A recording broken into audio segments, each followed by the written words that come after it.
Waiting for it to come through on, connecting live video. So it looks like we're live. Fantastic. Everyone, welcome, Chef, hospitality folks. This is Chef Life Radio and our very new feature of Friday Food for Thoughts. And we're doing it at 3 p.m. Eastern Standard Time because what we wanted to do is catch everybody before service to give you guys something to munch on and think about over the weekend. And today we're going to be speaking to Chef Jensen Cummings in just a second because he recently put together a series of videos called Restaurants Are Not a Great Place to Work, and It's My Fault. Yeah, pretty cool.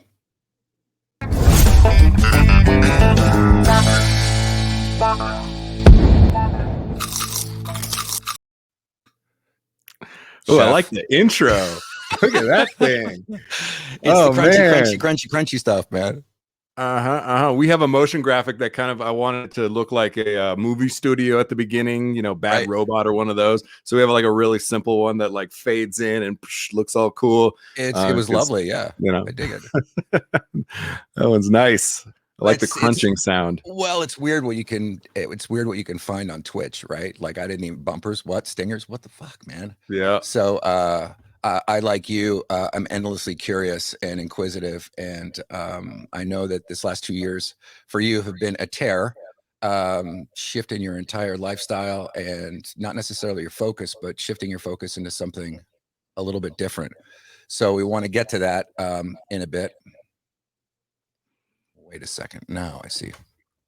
Go live right there. Figuring out the robots. Figuring out the robots. I know that world well. We had a channel on our Slack team that's called Damn Robots, where we just like, the hell are the robots doing to us today? And as a company who's totally virtual, Right. It's very unique for us to be in the hospitality space where we're used to making everything with our hands, that now we wouldn't exist in the way that we do without the robots. Yet every day we still want to be able to bitch and moan about the robots. So right. So we missed the entire intro part because I didn't make it live on Facebook, but that's okay. Hey, everybody. We're here thank now. you so much for joining us in the live stream. My name is Adam Lamb, producer and host of Chef Life Radio, and this is our brand new Friday feature, Food for Thought. We're going to broadcast live every Friday at 3 p.m.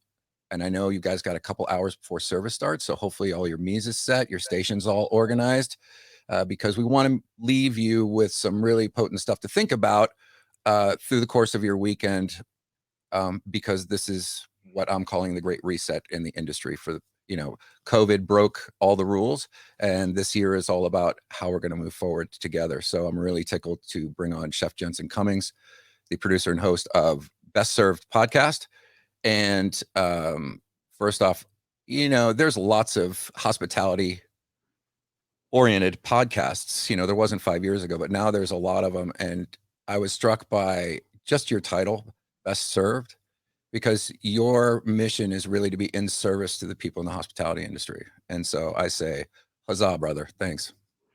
Yeah, it meant a lot to think about the trajectory that I've had over 20 years in this industry, and even the legacy. I'm fifth generation. We opened our first restaurant in 1900, and then I have two young sons, and I was like, would I want them to be the sixth generation? I think we'll get into a little bit more of the transition out of 70 hours in the kitchen and 16-hour days and 7 days a week, 30 straight days, all that stuff that we do so well. I was like, how can I bring value and be of service to a different audience than I thought was my role as a chef, right? It was always guest. And what we're realizing, it's got to be about your people, your team, your employees first. That's the only way you're going to build something. And so I very much had to do a couple things, like put acknowledgement on a pedestal of the individuals that really make this industry.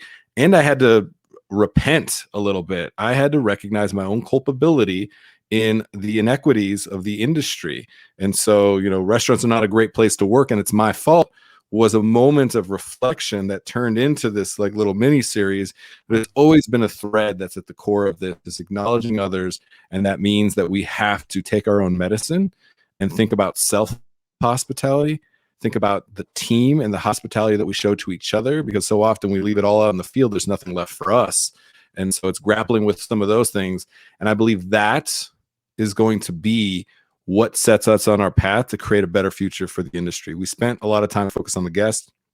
We spent a lot of time focused on the food. Now it's time to focus on ourselves and each other, because the food will get better and the experience for the guest will absolutely get better. Now, for any of those in the audience who haven't seen these, you call them a podcast, but they're actually video casts, because you're also pitching to YouTube for your podcast, correct? Yeah, we go live on Facebook, YouTube, and LinkedIn. So kind of omnipresence as far as the show goes. And then we do have it transposed into audio for, our anchor page and Google and Apple, wherever you get your audio podcasts as well. So we definitely are aware that some people like to listen, some like to watch. So we're kind of making sure that we have content. We have a blog that's hyperactive right now with the 86 challenge. We can maybe talk about that later. Yep. So we want to be watch, listen, and read, because people consume content and interact with information and inspiration in different ways. And we want to be able to be of service no matter how you communicate. So if anybody hasn't seen this 3-part episode of Restaurants Are Not a Great Place to Work and It's My Fault, we'll be putting the links in the comments below so that you can see them, because the first time I came across it, I was I was shamed, man, for a couple reasons. Number one, I saw so much of what you were talking about, the instances that you brought up in which you felt like you had taking advantage of people. You mentioned a few things, commitment versus obligation, exploitation, all these different things. And there were parts of me that just fell to the floor, because I recognized myself in that different circumstances and different situations. But I think all of us in the hospitality industry can relate to it, whether we were on the giving end or the receiving end. And the unfortunate thing is, if we were given it, at what point we were taking it, right? Because I think one of the central lies that we've been telling ourselves is, because it was hard for us, we need to make it hard for someone else. Like, I don't know where that myth of mentorship came from, but it's bullshit. And so I don't necessarily want to relive a lot of these instances that you talked about, because this is not about, roadside carnage porn. But I'm pretty sure that some stories could probably frame it. So I'm going to, admit to my bullshit and remember that there was a restaurant that I was working at in Fort Lauderdale on the Intercoastal, very, very, very busy seafood restaurant, right? And I had created all these great charts and recipes and schematics on how to build up the new training this saute cook, and the third time in a row, he's still not getting it. And I'm like almost about to lose my shit. And he quietly, kind of under his voice, mentions to me that, "Chef, I don't know how to read." And I was like, fuck, like, what an asshole I am. So I'm here to cop to my shit and own all the brutality, all the ambition. You found yourself running your own restaurant at a fairly young age, did you not? Yeah, I mean, I was probably 19 and I was running a kitchen. Then I was 25 and executive chef of pretty notable restaurants for a stint. 29 owning the restaurant. Way too young. Yeah, people can do it at that age. I was not mature enough to really do that. I was talented enough. I was smart enough. I didn't have the true confidence to just be myself. I had to be a caricature of myself to be able to live up to the myth and buy into that myth. And the biggest lie you tell is not to others, it's always to yourself. And so that was a big part of it.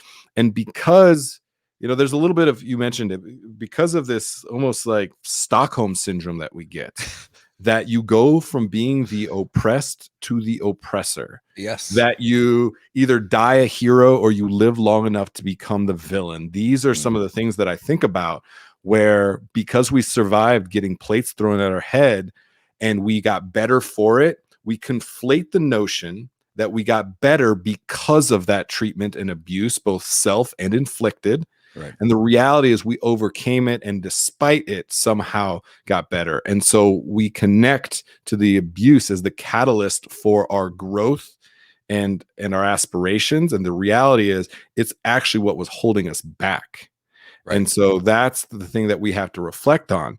We went from being, and Adam, you know this, and everybody listening, watching knows this, we were outcasts. Like, we didn't quite fit in. We didn't exactly know who our people was. And then we found the kitchen and we fucking loved it. The chaos of it, the speed of it, the pace of it, the creativity, all of it just spoke to us in a way like many other things hadn't to that point.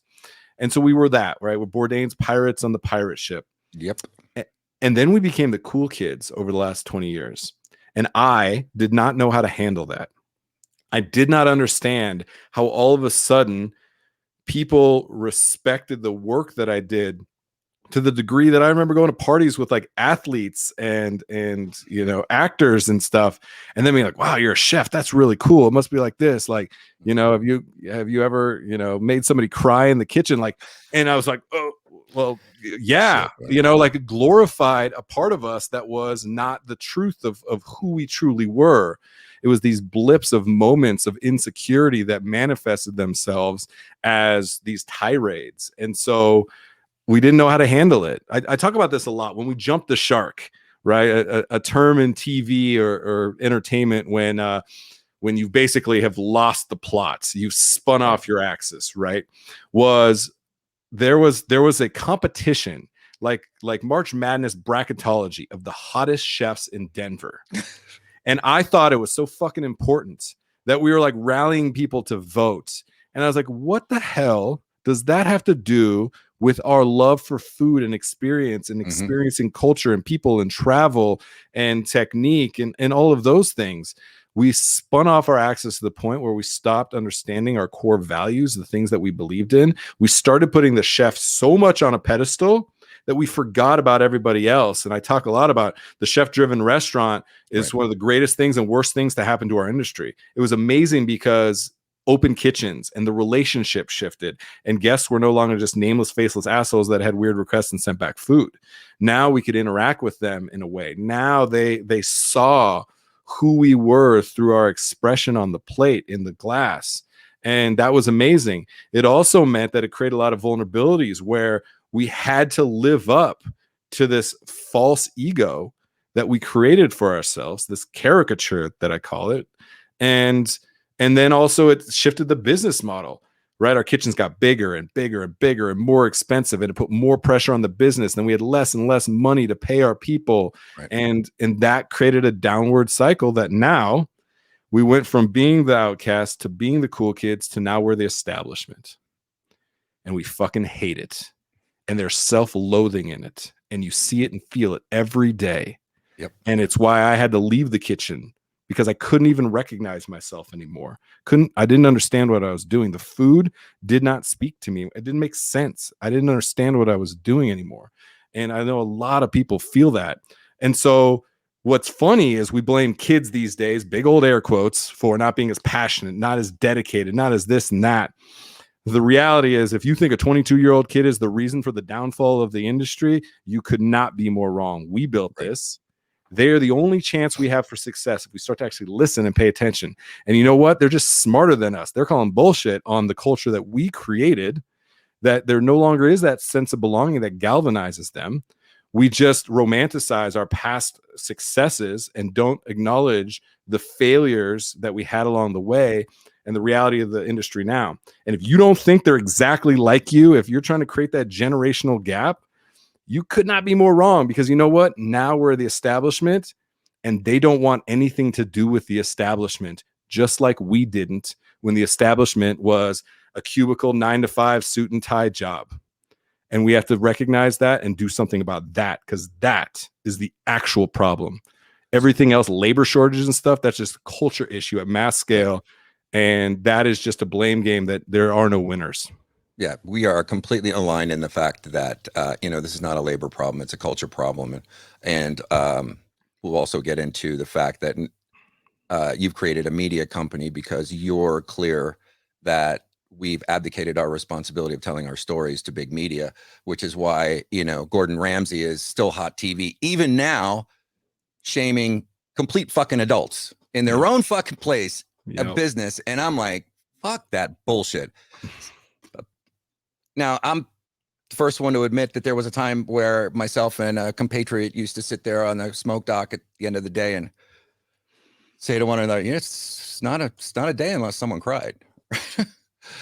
What an asshole. Anyway, I also recognize that coming up, one of my first influences was a woman chef, and she wanted to make sure that I, as one of the only men in the kitchen, suffered every indignation that had been born upon her coming up, and that, instead of pissing me off or breaking me down, actually gave me a great deal of insight and appreciation for the feminine, especially in the kitchen environment. And so have always been, a champion for women in the industry, because I think that they balance out a lot of the bullshit that the masculine might bring in. But in coming up, I feel like I was trained, shamed, and conditioned the humanity out of me.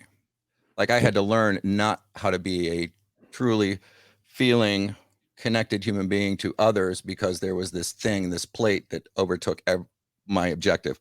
Everything had to be about that. And along the way, what I realized is that the seed of my creativity is in my heart. And if I'm at work and my heart is closed down because I need to be a fucking prick because I hate what I'm doing, that I hold my compatriots in resentment. I hold, my boss in judgment, that, so much so that I joked to somebody at one point in my career, this job would be really great, man, if it wasn't for the fucking people. Yeah. We've all heard that one. But when I think back of it, the only reason I got into this business is I started working in a restaurant as a dishwasher, and it was the people that I fell in love with. It wasn't, I didn't have this vision of, this particular type of cuisine or experimentation that I wanted to do, but it was because I felt at home and I felt like a family. As long as there's certain agreements in that family, you need to hold your shit and make sure that you come to work and do your thing. And so that type of, you speak a lot about the fact that this is not a family, right? Because we conflate the two, and there are things that happen in a family that don't happen in, I'm not even going to call it the industry anymore, in our craft, and vice versa. There's things that are assumed or intended, or a lot of subtext that goes unspoken in both areas. And for me, I think transparency and vulnerability and directness serves us all best. So I totally get all the points, but I wanted to kind of, what do you think was the moment by which you said, fuck it, I got to get out of here? Like, what the hell am I doing? Like, was there a moment, or was it kind of like the soft, was it the frog in the beaker that finally just cooked the shit out of you? Yeah, there was definitely a moment. It wasn't a moment that was, I need to get out of this because of the moment. It was finding out that we were pregnant with our first son, Davis. And when I found that out, in that moment, all of my potential priorities shifted in an instant. And then it was reflection on all of the moments and going, who am I going to be based on who I am and who I've been to this point? And I didn't like it. Like, I didn't like the trajectory that I'd put myself on. And what's really hard about separating all of those moments and being able to reflect on it, why most people don't want to do it, is because we had amazing times and we did amazing works and we changed people's lives and we did so many incredible things to bring food to the forefront over the last 25, 30 years that we've seen this surge. And it's hard to say, in these moments are some of the best people I know, yet I didn't treat myself or them or others as well as I should have. And it had created this vacuum that sucks so many of us out of the industry. And so when you talk about family, there are familial characteristics of it. There are plenty of aspects that feel family like. And I think it's important to have that strong culture where there is mutual respect, there's cooperation, there's collaboration, there's teamwork. All of those dynamics are fundamentally important. Yet you are always held accountable by your performance. And that is very different than a family. Sure. Right? We love each other in a family, even though we underperform for each other all the time. That's the point of the family. The Right. inverse of that part of the relationship is the crux at where we conflate these ideas. And we do that again and again. I mentioned the oppressed and the oppressor. There's kind of this dynamic of the family that plays out as well. And so we have to understand that you can separate those two. You can be accountable for your past indiscretions, the culpability that you have, and have done amazing works and helped change people's lives. And people reach out to me all the time and say, I learned so much from you. Right. It put me on a path that I would not have been in if you didn't believe in me, if you didn't do X, Y, and Z. And just as many people would say, because of your kitchen, I got out of the industry completely. And some of them will say, thank you for that. And others will say they did it despite of me. And that's a struggle because I tried so desperately to invest more. I always had higher labor because I was able to manage top line really well as somebody who thinks like a marketer, always driving revenue. And then I also just so good operationally like yourself, where I would beat up the towel company and make sure that we had the right price on straws because I believe in that, not taking away from our most valuable asset.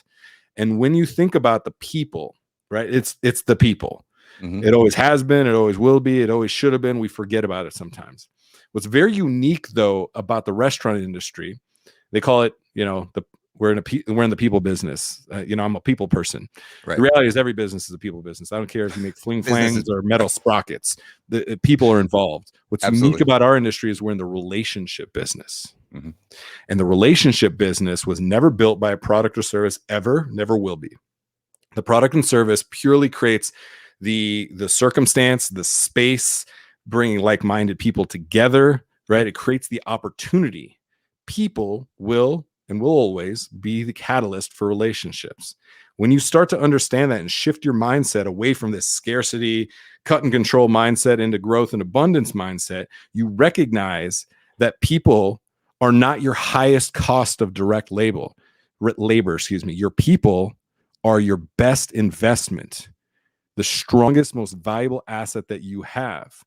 And then you start to think differently about them. Then you start to think, how much money and resource and effort could I invest in people that are the foundation of the relationship that I'm creating, and then be able to look at the dividends that come from a smart business decision of investing in those people. And that's the call is like right now we're at 130.7% turnover rate, right? In this industry.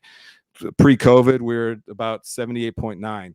Historically, we're somewhere in the 74 range, something like that. So that churn rate is what costs us most of our money, not paying somebody a living wage and having competitive benefits and investing in culture and education. Those are the 4 buckets we talk about when we're trying to develop workplaces worth working. It's wages, benefits, culture, and education. And if you're building a relationship with the people who are the fundamental cog in the relationship business that you have, well, then it starts to be a smart investment. So, last year, right about this time, I was working on the CapEx budget, so for the physical structure of things that, okay, what's the life cycle of the equipment, et cetera, build all that in. And you were actually the second person in very close proximity to mention this idea of associates as assets, as opposed to a debit to the bottom line. It's not a cost of sales. It's actually above the line and should always be that way. So creating a CapEx budget for fiscal year 2022 should also look like, okay, so how much money are we going to invest in continuing education? How many times we're going to send, a few of these people out to this particular conference or whatever that, because the dividend that pays back is so much. It's a 10x of anything that you end up spending. Easily. And I know for some owners that may come as like surprise.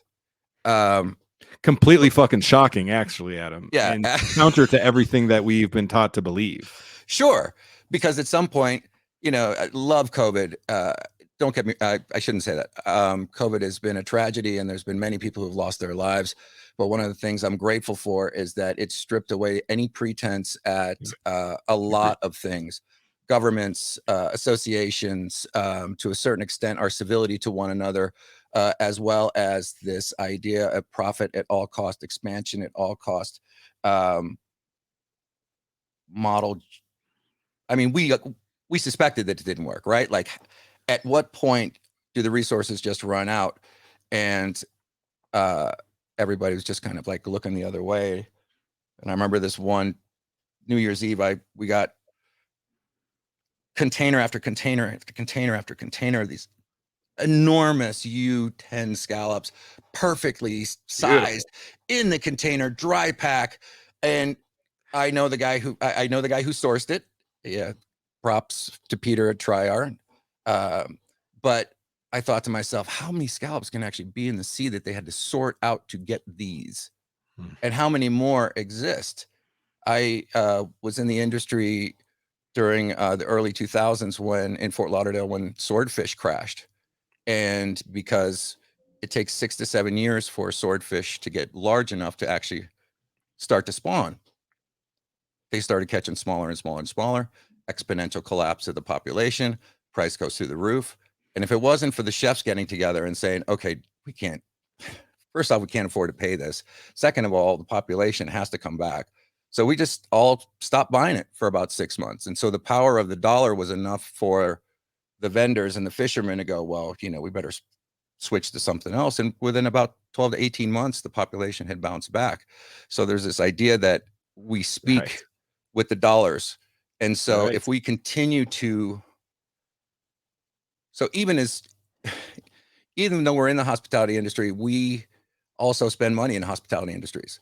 So are we going to continue to go to these places that don't offer a living wage? Or there's some stores that I just refuse to go into because they don't offer healthcare. Now, I'm just one person, but it's what I can do where I'm at.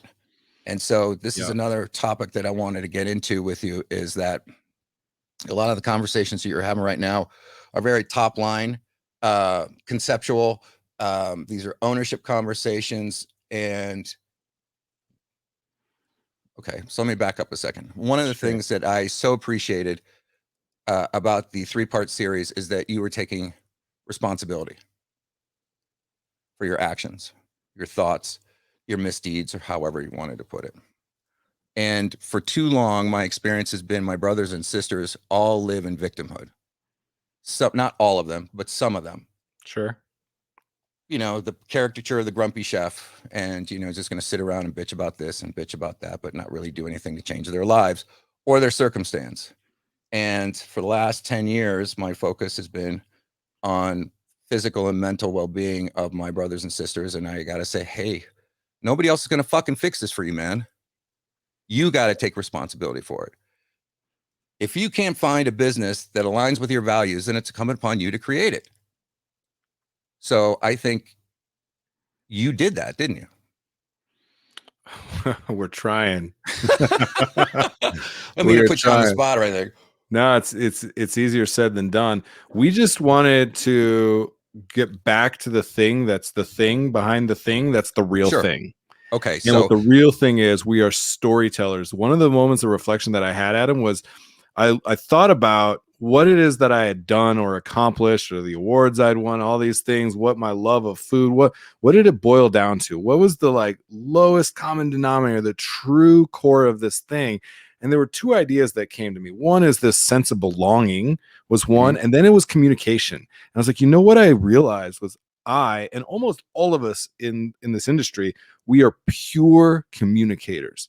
We just happen to use food, beverage, and hospitality as the vehicle for that communication. Agreed. So if that's true, then I said, how do we cultivate a sense of belonging across people who commit themselves to feeding their community And it's our job now to amplify their worth and their work.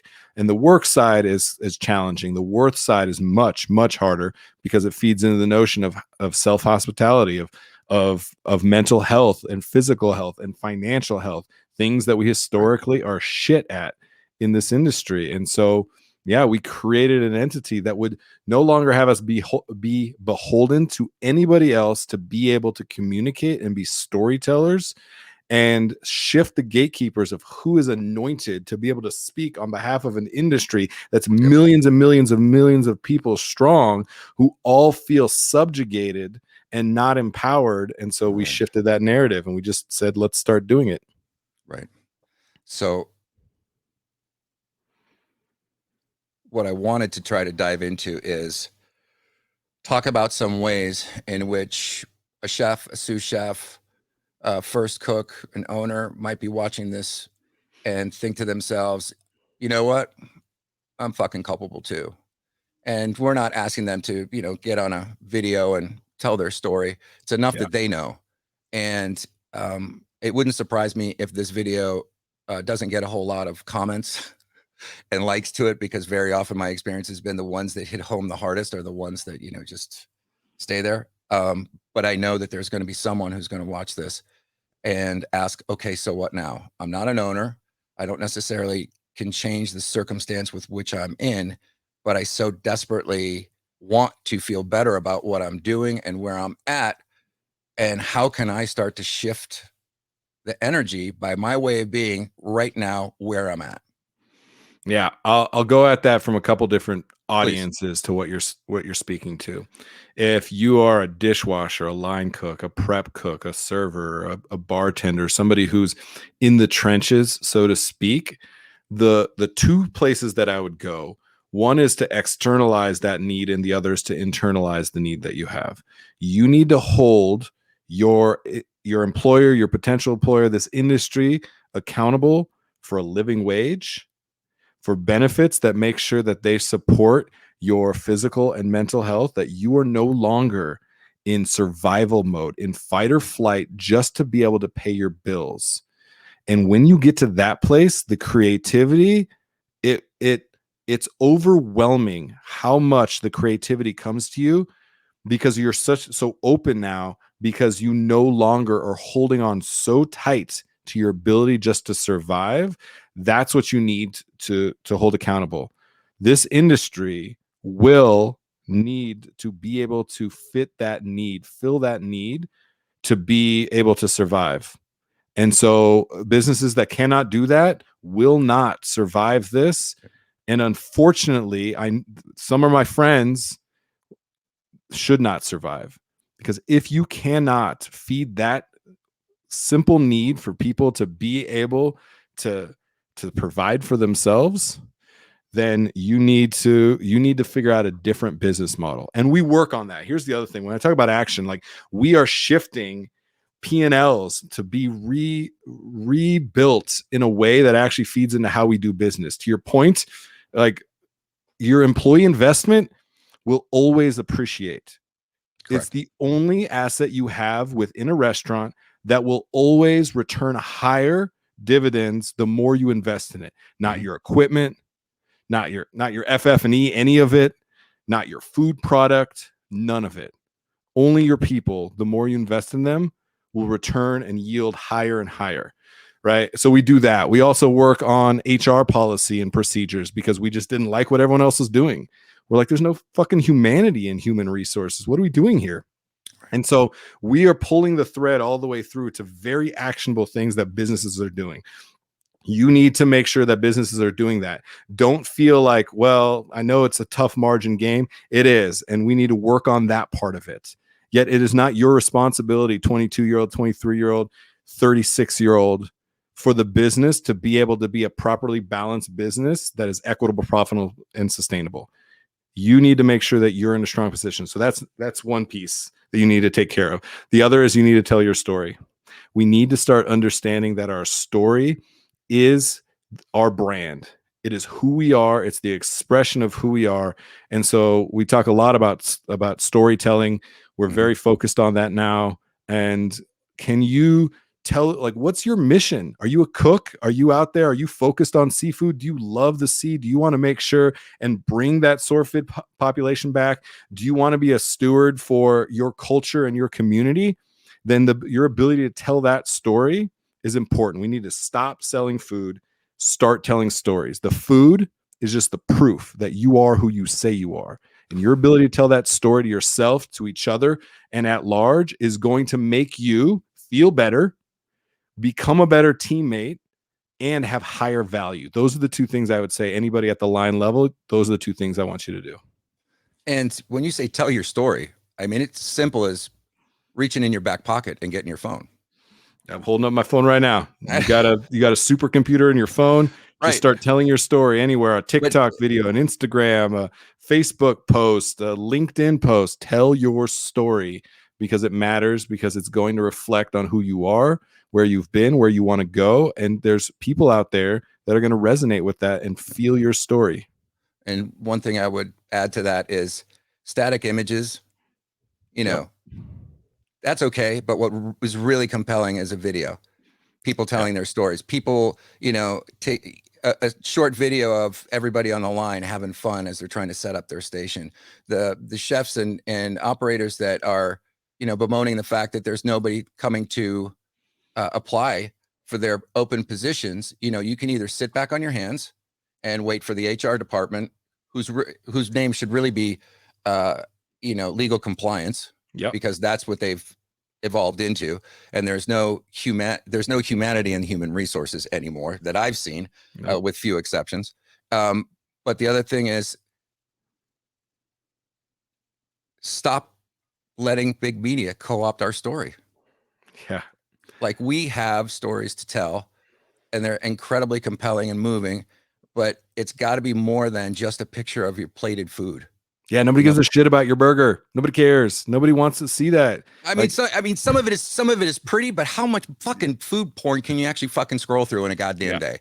And the other thing that I'm pissed off about is that we are allowing, you know, day after day after day to go by, scrolling through these Facebook and LinkedIn groups, and there's another picture of a chef gone too soon. Can I get a herd? Yeah. You know, is anybody stepping forward? Is anybody asking? Is anybody checking in?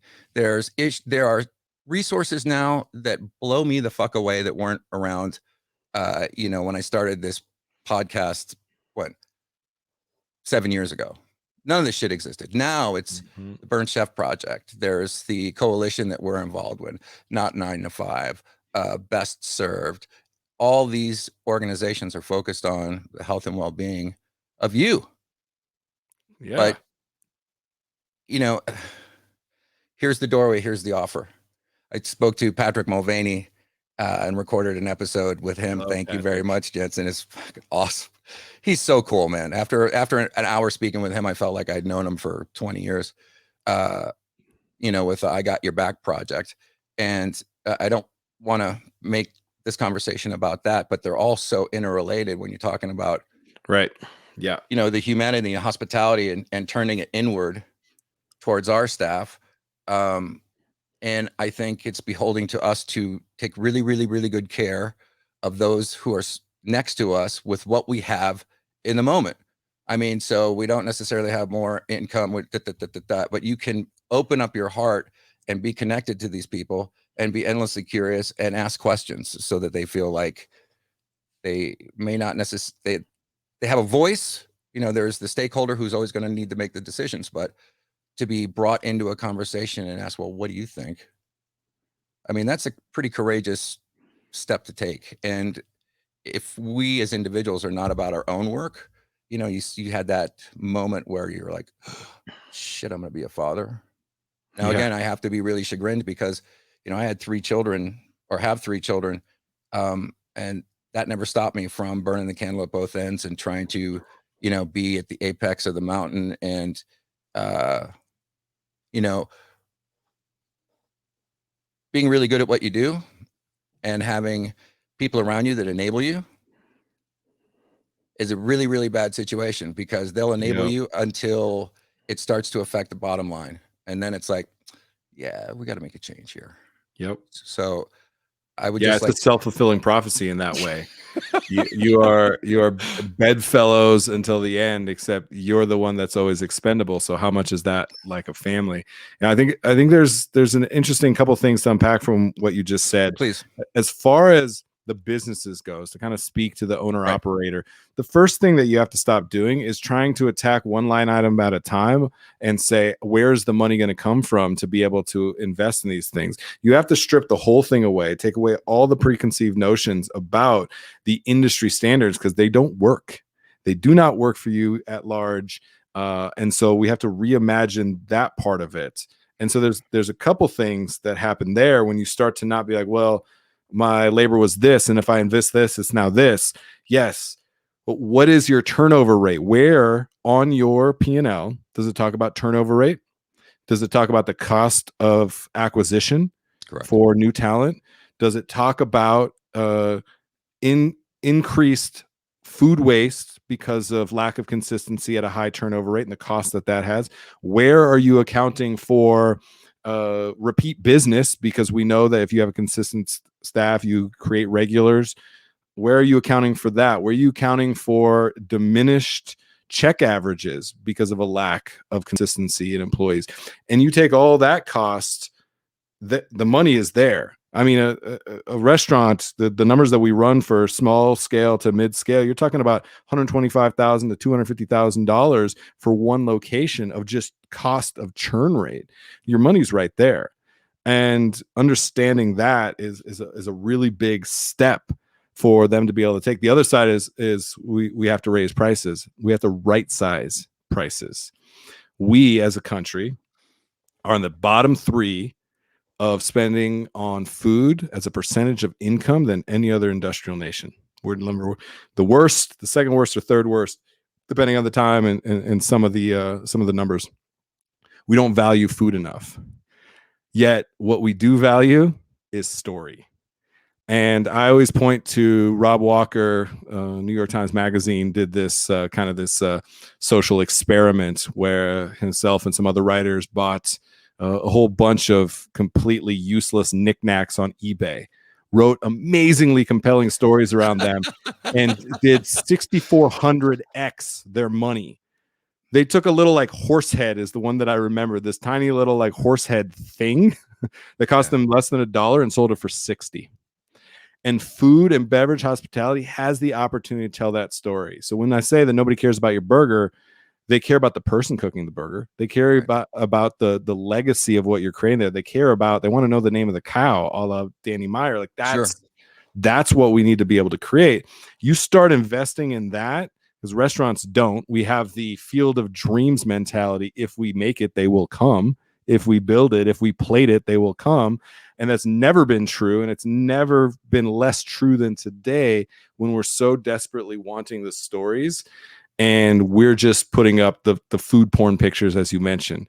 Like, show me the person who's going to be a part of my experience. Let me in on what it takes to get this to the plate.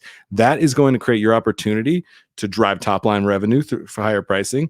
You diminish your churn rate because you're actually investing in people. You're actually putting them on a pedestal. They are integral to your story.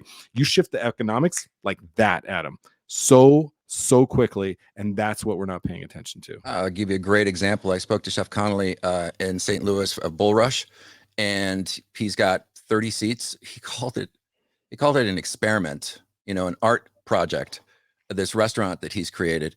But he pays everybody $15 an hour. There's a 20% charge that gets added onto every check. And basically everybody comes in and hands him $100 because he figured out the top line first, and then everything else flowed. So the dishwasher makes $40,000 a year, and everyone else scales up from that. But he had to go through 8 banks, and his initial investors all walked on him because they couldn't understand. They're like, what do you mean your food cost is going to be 10%? Yep. Like, because we're selling everything else that goes into this package and not necessarily what's just going on the plate. So he's an excellent example of someone who looked at it and said, fuck it. Not only from the standpoint of he now as an owner operator, his previous small operation in Arizona, he's watching the waitress walk out with all the tips and he's living in his car. And so he wanted to right side that, but he wanted to right side it for everybody. And now everybody who from day one, everybody gets health insurance. If you're there half a year, it's 50%. If you're there 3/4 of the year, it's 75%. If you're there a year, it's 100% paid. So he's able to do these things exactly for the reasons that you're saying, that he's at the top. He's looking at the top end as opposed to the bottom end. Yeah, and there's a lot of things that we don't understand as far as how we're organizing our businesses that we're working on a lot. So for example, in Colorado, if you pay 100% of insurance, that's tax deductible. Right. And so, but if you pay 50%, it's not. Right. Right. And so it's the same cost, except the benefit is exponential. So there's little kind of ways that we just haven't thought about the dynamic of the business, because we're just piling more shit on top of the same business model and wondering why it's weighing us down. So that's a big element. There's two other elements that I really coach up owners to make sure they understand. Number one is living wage calculator. I know you've heard me say that multiple times, but the living wage calculator, go and find out what it actually costs to have a living wage. Minimum wage is different than living wage. What a living wage is in your community. And I had to stop romanticizing myself. Even though I paid people more, I didn't truly go to the depth of understanding exactly what their financial burden might be. And that for me was a shortcoming. So understanding that no longer glorifying living with 4 people in a small apartment eating top ramen as like, this is my comeuppance. We have to reimagine that self-oppression. And so the living wage calculators is unbelievably important to just actually put in the work and effort to understand. It's going to shift your empathy for the plight that you are potentially putting people on. So that's one big piece that I really want people to focus on. The other is the fucking job post and job description. Adam, can we get into that for a second, please? Let's get into that, because it drives me nuts how little effort we're putting in, how the complete lack of care and effort that we're putting into this. When I see another job post that says hiring line cooks, $14 to $16 an hour based on experience, apply here, like, sign me up. I am so fired up. I could not imagine working at a more dynamic, creative place than this. Right. And this is what we say to people is like, this is the value that you potentially have to my business. And then we complain that people aren't coming in droves to come work for us. But the people telling what we call a job story, that are telling a meaningful story, that the job description is not this copy and paste thing that you found on fucking Indeed. Like, you're investing time and effort into them, telling them a story to say, this is what it's like to be a part of what we do. Well, those places are not struggling to find employees. And I talk to chefs every day and operators every day. They're like, I didn't believe what you were saying.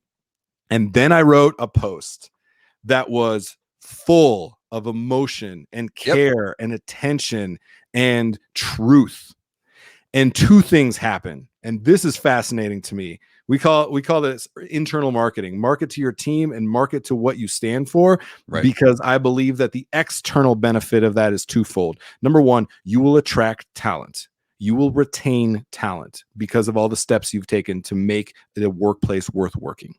The second thing that happens is, if you're marketing to how amazing your culture is, the types of benefits and living wage and all the benefits that somebody's going to get from working for you, and you do that on social media, the other group and segment of people that will see that are customers and potential customers. Correct. And 2 things happen. One, if you're hiring, it must mean you're doing well. People want to spend money where things are happening that are doing well. Number 2, they want to see somebody investing in community because they also believe in that. And that's a core value for so many people who are part of any given community. You start doing that, and they've told me, I found people, and we had our busiest week ever the week after we posted this. Like, imagine that. Yeah. Imagine that. And not only that, they spent more money and our check average was up. Right? All of the things that you want of your business. Why? Because you told a meaningful job story versus a copy and paste bullshit, complete lack of effort. That's the business that we're actually in, because you're cultivating that relationship. And so I can tell you exactly where the money is not coming from and where it is coming from and where you have the potential to get it, just by telling a meaningful job story. That's it. I have to tell you that every once in a while I cruise through Indeed ads, just to check, see what's going on in the marketplace. And there are still ads for executive chefs and corporate chefs, you know, I honestly don't know what's going on with some of these companies, because not only is the wage completely off the scale, meaning under the scale of what the job should actually Sure. take, Not even but on the scale yet. Doesn't not even register. on the scale. But the very first line is must wear a clean jacket. Like, Go get them. Like, yes. Inspired work, my inspired friends. work. You know, that's a compliance officer writing that one. Yep. One of the interesting side benefits that Chef Connolly told me is that in his surrounding area, since he's been open, he's seen other businesses adopt the same pay structure. I So bet they have. the other benefit is now you're shaming other, well, I wouldn't say shaming, but you're Sure. showing other operators that it is possible to do that. Yeah. And we need owner operators out in the field putting these crazy ideas to test, because ultimately, you know, I love this industry. You know, it gives me shivers every time I walk in the kitchen, man. I want to strap an apron on and unroll my knife bag and just, what do you need? You need 50 pounds of concassé? I'm on it. Give me the shittiest job in the kitchen. I am on it, because it's just, it makes my whole being vibrate. And I've met such wonderful, caring people in this industry, some who were their own worst enemies, including myself. Yeah. And I've made no bones about that and been very vocal about that, because, you know, for Chef Life Radio, I would love to be able to say, hey, I fucked up so you don't have to. Now that's the offer, whether or not someone picks it up or not and moves with it. But I think that this is an excellent opportunity for this craft, for this fraternity of people, for this industry to be born again in such a way that it becomes everything that all of us ever wanted. Yeah. I wrote an article for Foodable titled, you know, Are Millennials Ruining the Industry?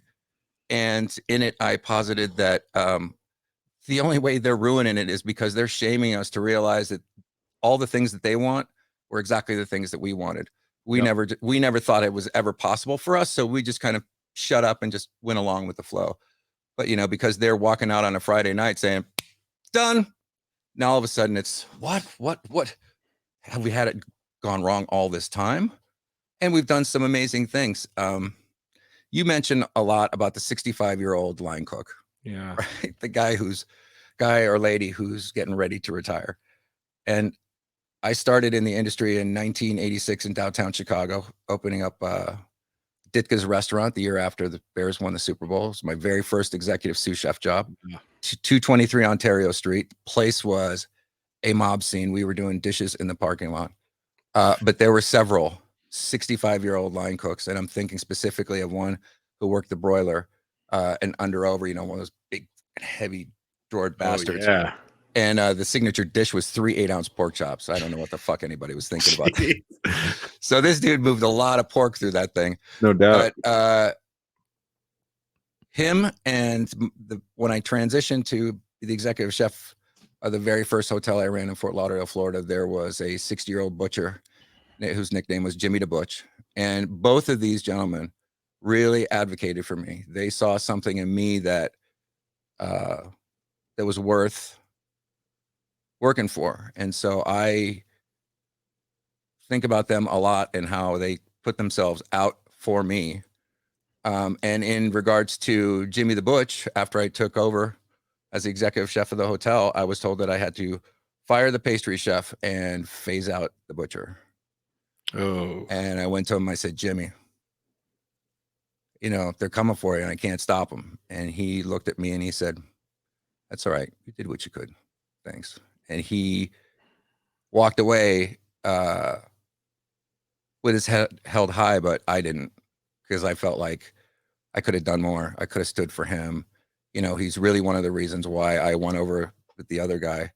But so there are these people out there in the industry who stand for us, who are worthy for standing for, you know. Yeah. And as a leader, it's something that I've had to reflect on as well. As a leader, you work for your people, not the other way around. Mm-hmm. Right. And every time I've succeeded, I recognize that. And it was my job to hold the space, whatever that took, for them to flourish. And every single time that I failed, I mean, this is linear, this is binary. Right. Like, this is ones and zeros. Every time I failed, it's because I took them for granted. I thought they were lucky to be there, whatever that meant. and I did not understand my responsibility to them and for them. And so that type of leadership is important. And the reality of the 65-year-old line cook does not exist. Like, I guarantee no. like 90% of the audience does not know a 65-year-old line cook working right now, because our industry is not invested in the ability for that to be a sustained reality. I want to see that's a core fundamental thing. That's why you mentioned it. Imagine an industry where 65-year-old line cooks getting ready to retire, that spent all 40 years of their career on the line, being able to put 2.5 kids through college and have whatever American dream that they could manifest, because our industry invested in that way. That's an industry of merit and value and prestige that we can be proud of. And the fact that 60% of our workforce is under 30 years old, 30% 21 and younger, we churn through the susceptible nature of kids and youth, and we steal that youth again and again and again. And so that is a fundamental shift that we need to be able to make. And that comes through all the investments that we've been talking about, and so many other of the tools and resources that we're compiling. But it also comes in the worth side, right? We exist to amplify the worth and work of those who feed their community. And the work side's a lot of what we've been talking about. And the worth side is so much harder. And you mentioned writing an article, and I know we got to wrap soon, but like, I wanted to make sure and get this across. Right now we have something going called the 86 challenge at Best Served. 86 articles in 86 days, paying a writer $86 for their story. And this is unique in a lot of ways. When I say writer, I mean a line cook in Kansas City, a school garden leader in Tampa, Florida, a farmer in Washington State, or a bartender in Boston, or a server in Denver. Anybody who feeds their community in whatever way that you do, food or through the soul, that's going to be who I want to hear the stories from. And $86 for their story and their labor is more than we're paying at restaurants. And actually, for a lot of media, food media, that's more than they pay a professional writer when they're spitting out listicles for $75 a pop. We wanted to shift who gets to speak on behalf of whom. And so you get to tell your story.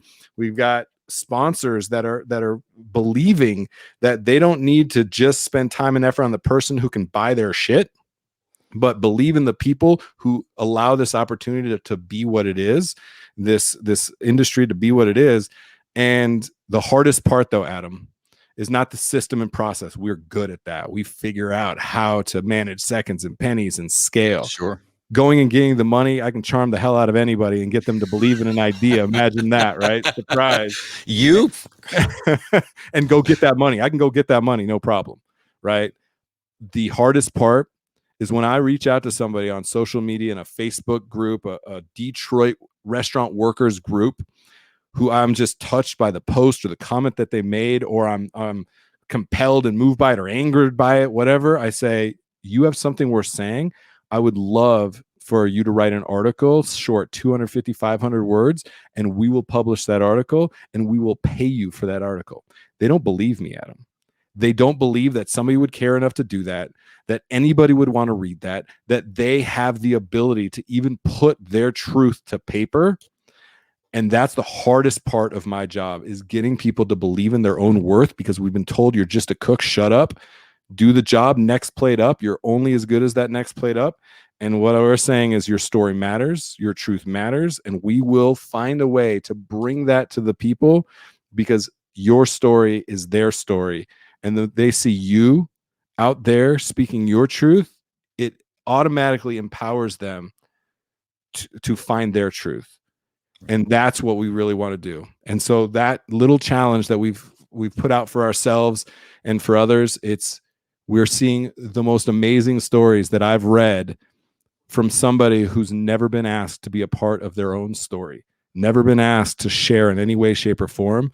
And I believe that they and their stories are the only opportunity that our industry has to find a way forward, because that's going to be the beacon. That's going to be the North Star that we aspire to. And then when we're inspired, we figure the details out and we make shit happen. Do you Always. believe in that? We will figure all the line items, the P&L and the food cost and all of those. We will figure that stuff out. The problem is we've focused so much on those things and forgot about the North Star. And we're trying to make sure that that is the beacon that people are able to gravitate towards because their story matters. Chef, where do they go if they want to submit, or if they just want to look at the page and maybe think about, Yes. do I have it? Could I actually do it? I Go to actually do it? Does my voice really matter? It matters. I guarantee your fucking voice matters. Your voice matters. bestservedpodcast.com. You can, I'm sorry, you can say it again. Yep, bestservedpodcast.com. You can go check out all the articles on there, and through that you can find every single article says to write your own article. Click here at the very top, because I want to make sure before you even start reading, you're already thinking about your story as you're reading somebody else's story that they have to share. You can go and find a way to submit. You write a short 250. Hell, I see people writing 250 word posts on Facebook. Like, you have your article. Just go. You're ready. It's worthwhile. You don't have to be a professional writer. We have 5 amazing editors that are bringing these stories to life. They're making sure, like myself, I can't write to save my life. I'm an orator, and I can come up with a catchphrase all day. But if you want me to rub 4 sentences together, it's going to read like I speak, which is not in proper English. They'll make sure it's structured and stuff. We do not editorialize content. It's your voice, absolutely. And we put those out every single day and get them shared around, and you get to. And the other thing, like, you want a job, a better job, a higher paying job, you start sharing stories of you and what you stand for to a potential employer. That's the new resume. Send them the TikTok video of you telling a story or talking about how much you love to prepare sushi and the way that you season your rice, and then an article that you wrote about the history of sushi. You go to a sushi place and show them those 2 things, it's gonna matter. They're gonna care. They're gonna say, this person gets it. They're one of us. So use this to share your voice. Also use this as a calling card. I think it's an absolutely untapped potential. Chef, you're doing inspired work, sir, and I'm honored to know you and to be your partner. And I look forward to working together again. And would you come back? Would you come back for another Friday sometime? Of course, I'll do this all day, every day. This is my job. I have an amazing team. There's 17 of us now working on Besser. There was 0. March 18th, 2018, there was 0 people. A bunch of consulting work that I had went to 0. Everyone pulled the plug on everything. Right. When the restaurant shut down, I said, I don't know what to do. I'm just going to go live on Facebook. I had no idea how to do that. You watch early episodes, they're horrible. Tech issues, lighting issues. I didn't know what I was doing. You didn't care. You just sat there with a crappy microphone in your bedroom and said, no, I'm going to do this. That was it. And I hustled and communicated the only things I actually know how to do. And for 6 months, I was on 7 days a week, didn't miss a single day. And we just started bringing people in our orbit, bringing people into our orbit. And now you just had a team meeting. There was 17 of us that are all focused on bringing stories and media, bringing education, bringing strategy and consulting to disrupt the business models to the forefront. Like, that's how you build something of meaning. You just continue to say what you stand for and do what you say, and people will find you. So yes, I will absolutely be back. The team is amazing. They allow me the opportunity to just come on and speak, truth, sometimes to power, sometimes to those who feel, underappreciated and undervalued. And I'm super honored to do it. And we got a lot of work to do, Adam. So let's I'm go, happy. Man. Yeah, I'm ready. Let's go. Let's get it. And thank you to everybody for tuning in. Really appreciate it. Hope this brought some value and a little bit of heart and soul too.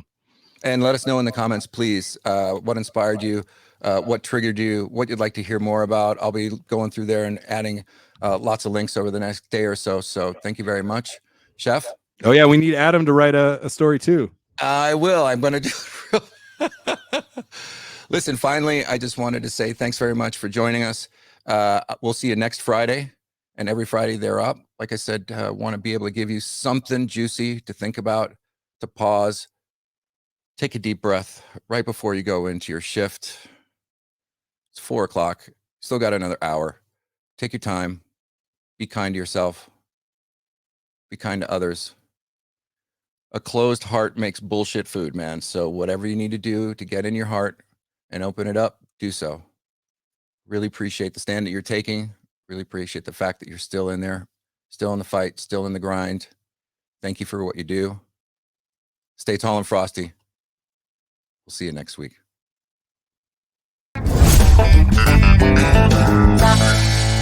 Bye.